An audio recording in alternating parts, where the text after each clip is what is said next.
મેઘરજના રેલાવાડા ગામે જલારામ બાપાની 226મી જન્મ જયંતિ નિમિત્તે ભવ્ય ધાર્મિક ઉજવણી કરવામાં આવી। દર વર્ષની જેમ આ વર્ષે પણ ભવ્ય ઉજવણી કરવામાં આવી। આ પ્રસંગે રેલાવાડા ગામે આવેલ જલારામ બાપા મંદિરમાં દિવસભર વિવિધ ધાર્મિક કાર્યક્રમોનું આયોજન કરવામાં આવ્યું। જલારામ બાપાને 11 લીટર દૂધનો તેમજ પંચામૃતનો મહાભિષેક અને આરતી કરવામાં આવી। મંદિરે મહાપ્રસાદનું પણ આયોજન કરવામાં આવ્યું હતું। અંદાજે 5000 જેટલા ભક્તો જલારામ બાપાના દર્શનાર્થે પહોંચ્યા હતા અને પ્રસાદનો લાભ લીધો। તો આ ભવ્ય ધાર્મિક કાર્યક્રમમાં મેઘરજ, મોડાસા, રાજસ્થાન તેમજ આજુબાજુના ગામના મોટી સંખ્યામાં ભાવિ ભક્તો, ગ્રામજનો તથા આસપાસના ગામના શ્રદ્ધાળુઓ ઉપસ્થિત રહ્યા હતા।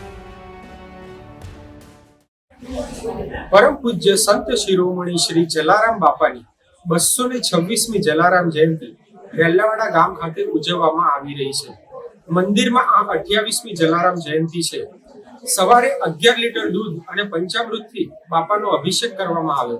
ત્યારબાદ महाआरती करवामां आवी। અત્યારના પ્રસાદ ચાલુ થઈ રહ્યો છે। અંદાજિત 5000 લોકો બાપાના પ્રસાદનો લાવો લેશે।